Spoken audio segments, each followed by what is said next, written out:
पालीताना जैन तीर्थ में गुंडागर्दी का पर्दाफाश। पालीताना जैन तीर्थ में चल रहे गैर कानूनी कार्यों का पर्दाफाश।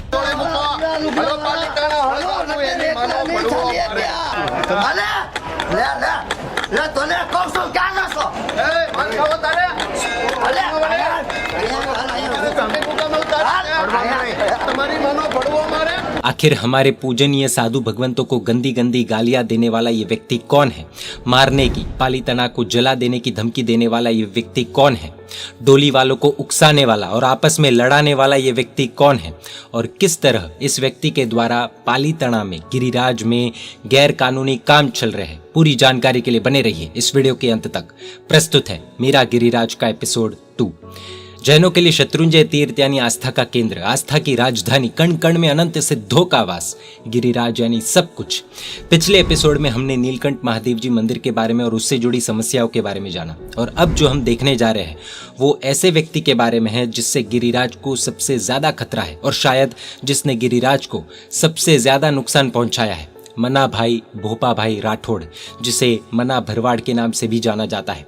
ये जो व्यक्ति है वो साल 2001 से पालीताना के डोली एसोसिएशन का प्रमुख है, और अगर हम देखें तो इस व्यक्ति का इरादा ऐसा लग रहा है कि गिरिराज के ऊपर एंक्रोचमेंट और लैंड ग्रैबिंग करना है, यानी कि गैर कानूनी काम करना है। इस व्यक्ति के लैंड ग्रैबिंग के और गैर कानूनी कार्यों में से सैंपल के तौर पर कुछ कार्यों से आपको अवगत कराते हैं। इतना ही नहीं, इनकी कमाई किससे होती है वो जानकर शायद आपके पैरों के नीचे से जमीन खिसक जाएगी। मना भरवाड़ ने साल 1989 में शत्रुंजय पर, जो बाबू के देरासर नाम से प्रसिद्ध जिनालय है, उसके सामने सरस्वती माता के मंदिर के बाजू में एक 6x6 फुट के ओटले पर मंदिर बनवाकर वहां पर शिवलिंग की स्थापना की। जानकारी के लिए बता दें, ये जो मना भरवाड़ है वो शुरुआत में बाबू के देरासर का सिक्योरिटी पर्सन था, यानी कि वॉचमैन था। इसने उस छोटे से मंदिर में नागेंद्र बापू नामक एक व्यक्ति को लाकर उसे मंदिर में रखा। साल 1991 में नागेंद्र बापू, जो उस छोटे से महादेव जी के मंदिर में पूजा वगैरह करते, उन्होंने फॉरेस्ट की लैंड पर अतिक्रमण किया और मंदिर को बड़ा किया। 1994 में उनकी सस्पिशियस कारणों से मृत्यु हो गई। उनकी मृत्यु का कारण आज तक किसी को मालूम नहीं हुआ है। साल 2006 में मना भरवाड़ इस छोटे से मंदिर में जनकगिरी बापू को लेकर आए और 6x6 फुट की इस जगह का एक्सटेंशन करके 35,000 स्क्वायर फीट के रिजर्व फॉरेस्ट लैंड पर लैंड ग्रैबिंग कर मंदिर को बड़े रूप से फिर से बनवाया। और ये वो मंदिर है जिसे हम प्रगटेश्वर महादेव जी के मंदिर के नाम से जानते हैं। इस एंक्रोचमेंट के खिलाफ उस वक्त श्वेतांबर मूर्ति पूजक जैन संघ की रिप्रेजेंटेटिव बॉडी सेठ श्री आनंद जी कल्याण जी पेड़ी ने कोर्ट में केस किया। केस था इलीगल एंक्रोचमेंट का, जिसके खिलाफ जैन समाज द्वारा ये मांग की गई कि गैर कानूनी एंक्रोचमेंट हटाया जाए। ये केस अभी भी CCF यानी कि चीफ कंजर्वेटिव फॉरेस्ट के कोर्ट में चल रहा है, और बहुत जल्द ही इसका फैसला भी आ जाएगा। लगभग फैसला हमारे हक में ही आएगा, क्योंकि सभी डॉक्यूमेंट्स को कोर्ट में बहुत अच्छी तरह से पेश कर दिया गया है। इस चीज को गौर से समझने की जरूरत है।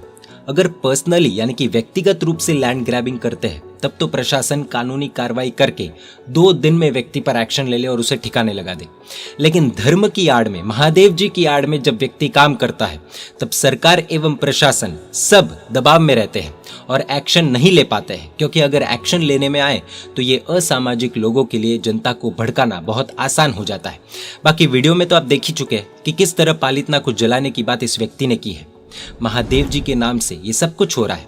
ये लोग यही चाहते हैं कि इनकी गुंडागर्दी के विरोध में कोई व्यक्ति इन पर हमला करे, और ये लोग लोकल पब्लिक को भड़का कर हिंदू वर्सेस जैन का माहौल बना दे और नफरत के बीच पर ये लोग अपनी दुकान चलाएं। लेकिन ये हम होने नहीं देंगे। हिंदू जैनों को सभी को एक साथ रहना होगा, तभी इनके खिलाफ हम लड़कर इनके खिलाफ हम जीत पाएंगे। ये तो सिर्फ मंदिर की बात थी, इसके अलावा और भी बहुत तरीकों से मना भरवाड़ इंक्रोचमेंट और लैंड ग्रैबिंग कर रहे हैं। जैसे कि उन्होंने बाबू के देरासर के पीछे वाली जमीन पर, गिरिराज पर इल्लीगली गोडाउन बनवाया है, जिसकी फोटोज आप देख सकते हैं।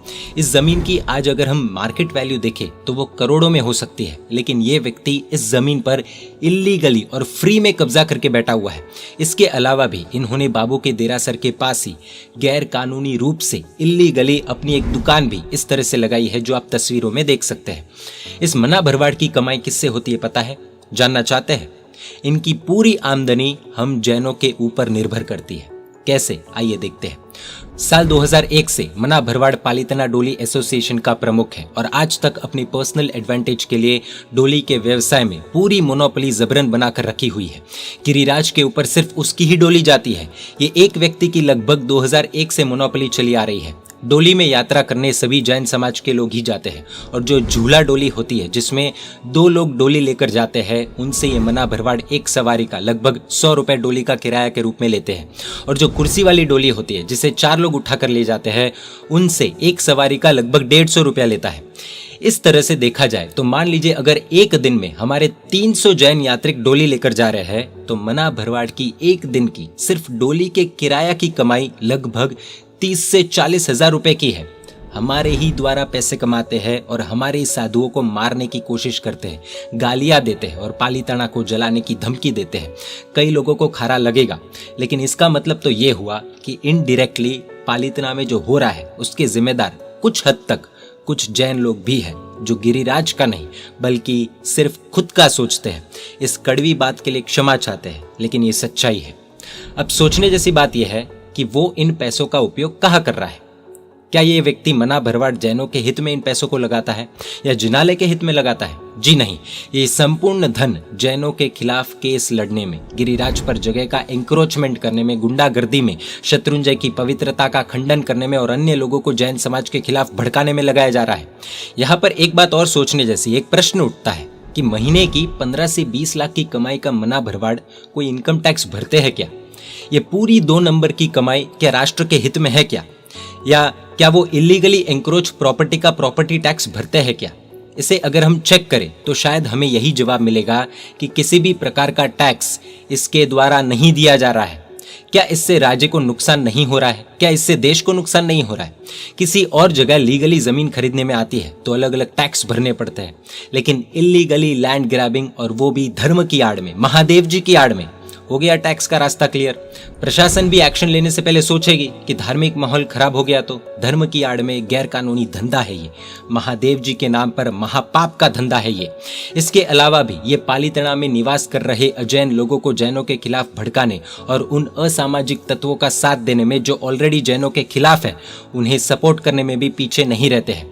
आप इस फोटो में देख सकते हैं कि किस प्रकार शरणानंद बापू मना भरवाड़ की दुकान पर बैठे हुए हैं। ये सब लोग मिले हुए हैं। ये वही शरणानंद बापू है जिन्होंने हेट स्पीच देकर यह कहा था कि 5 साल में पालीताना को जैन नगरी से मिटाकर सनातन नगरी बना देंगे।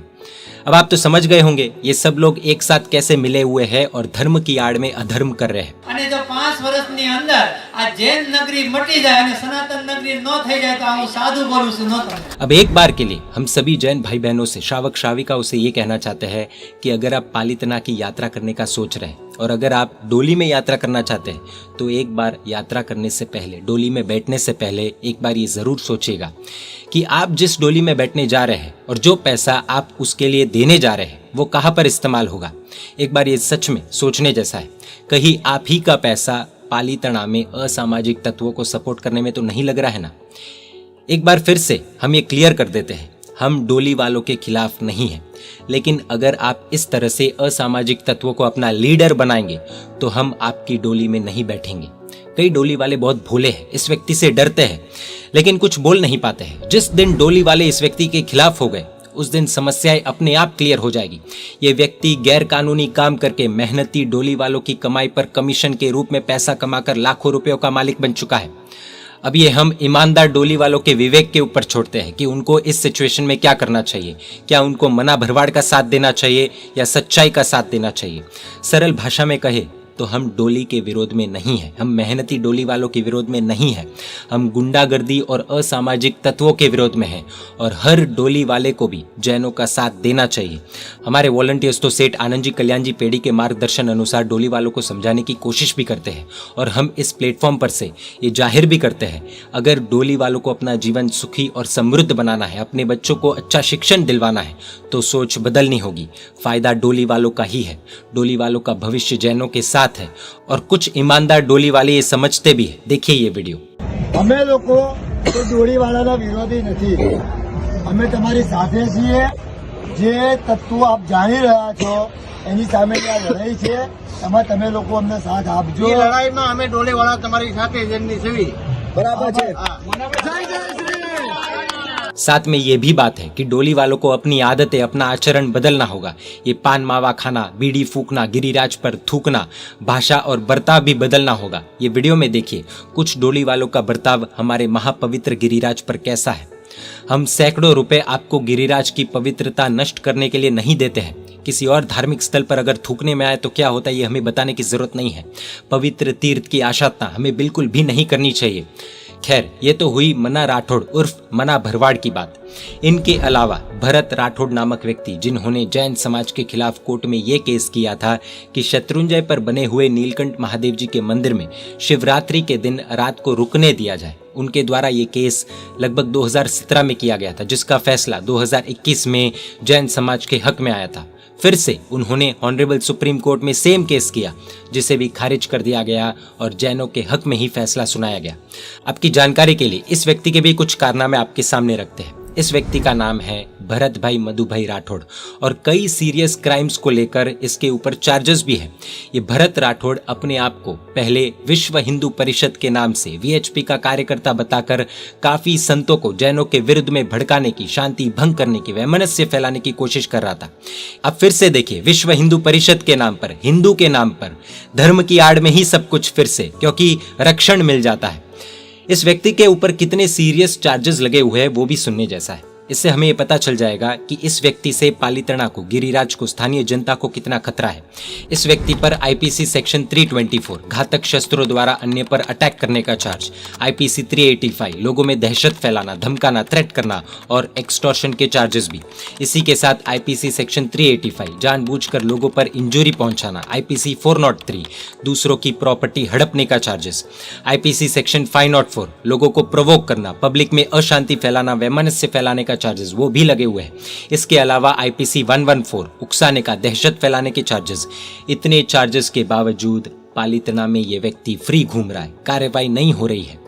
पालीताना की जनता भी इस व्यक्ति को पसंद नहीं करती है। 2017 में all India Hindustan Congress party के बैनर के नीचे इलेक्शन में जब ये व्यक्ति खड़ा हुआ, तब पालीताना तालुका के लगभग 5.5 लाख वोटर्स में से भरत राठौड़ को केवल लगभग 3,384 वोट मिले, 3,500 से भी कम। डिपॉजिट यानी कि जमानत भी जब्त हो गई थी। अर्थात पालीताना की जनता भी इस व्यक्ति को पसंद नहीं करती है। इतने सीरियस चार्जेस फिर भी कार्रवाई नहीं हो रही है, ये एक आश्चर्य की बात है। धर्म की आड़ में सब कुछ।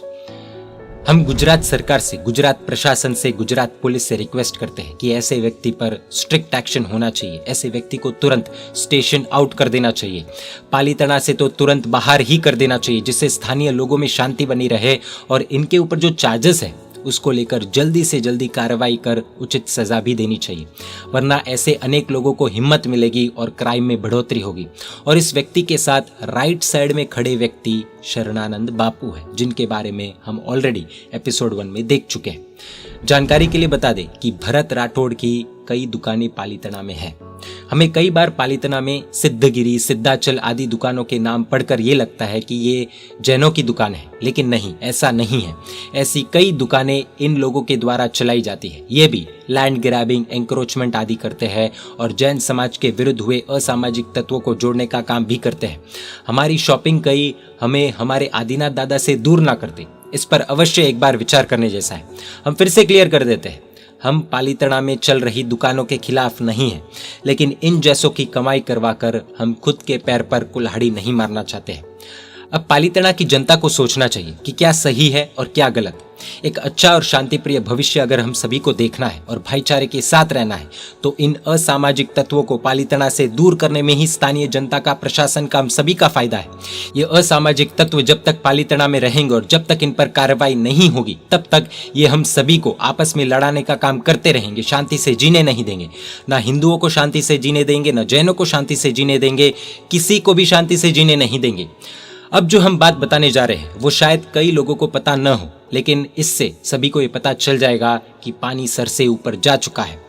पालीताना में जितनी भी धर्मशालाएं हैं उन सभी में टैंकरों द्वारा पानी आता है। लेकिन ऐसा क्यों? आदिनाथ दादा के अद्भुत प्रभाव से शत्रुंजय नदी और वहां के डैम में कभी भी पानी की कमी नहीं आई है, लेकिन फिर भी सभी धर्मशालाओं में म्युनिसिपैलिटी द्वारा कॉरपोरेशन का पानी आता है। ऐसा इसलिए क्योंकि ये सभी असामाजिक तत्वों द्वारा म्युनिसिपैलिटी पर दबाव बनाया जाता है ताकि टैंकर आदि का बिजनेस अच्छी तरह से चल पाए और मजबूरन जैन समाज को इन सभी चीजों में हजारों लाखों रुपए देने ही पड़ते हैं। जानकारी के लिए बता दें कि टैंकर्स द्वारा आए हुए पानी के कारण कई लोगों को बीमारियों का सामना भी करना पड़ता है क्योंकि ये पानी हाइजेनिक नहीं होता है। हमारे बड़े बड़े धार्मिक अनुष्ठानों में टैंकरों के माध्यम से आ रहे पानी के बदले में जो हम पैसे दे रहे हैं वो कहीं इनकी जेब में तो नहीं जा रहे हैं ना, जो पालीताना को जलाने की मानसिकता वाले हैं। एक बार अवश्य सोचने जैसा है। ये land mafia, water mafia, mining mafia Palitana में जैनों को कैसे लूटते आ रहे, लूट रहे और शायद आगे भी लूटेंगे और महापवित्र गिरिराज को कैसे अपवित्र कर रहे हैं। सब कुछ सोचने जैसा है, समझने जैसा है।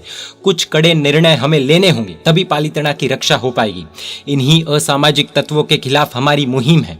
हम इन लोगों को हमारे तीर्थ के साथ खिलवाड़ नहीं करने दे सकते हैं। हमें पालीताना की स्थानीय जनता से, मेहनती डोली वालों से या ईमानदार दुकान वालों से कोई प्रॉब्लम नहीं है, लेकिन उन लोगों से जरूर प्रॉब्लम है जो जैन समाज के खिलाफ होकर अपने मतलब के लिए गिरिराज को क्षति पहुंचाना चाहते हैं और लोगों को आपस में लड़ाना चाहते हैं। हमारा प्रोटेस्ट किसी भी व्यापारी, कर्मचारी या सर्विस प्रोवाइडर के खिलाफ नहीं है, बल्कि उन लोगों के खिलाफ है जो धर्म की आड़ में जैनों से जैनों का तीर्थ छीनने की चाहत रखते हैं और जैन समाज के हित के खिलाफ काम कर रहे हैं। हम सोशल मीडिया प्लेटफॉर्म के जरिए सरकार से विनंती करते हैं कि ये जो लोग हैं जो राष्ट्र को नुकसान पहुंचा रहे हैं और समाज की शांति भंग करने का काम कर रहे हैं, जैन समाज के सर्वप्रथम पूजनीय तीर्थ, एक ऐसा पवित्र तीर्थ जो समग्र विश्व में कहीं नहीं है, ऐसे तीर्थ की पवित्रता को खंडित करने की कोशिश कर रहे हैं, धर्मशालाओं में एक्सटॉर्शन चला रहे हैं, उनके खिलाफ जल्द से जल्द एक्शन लिया जाए।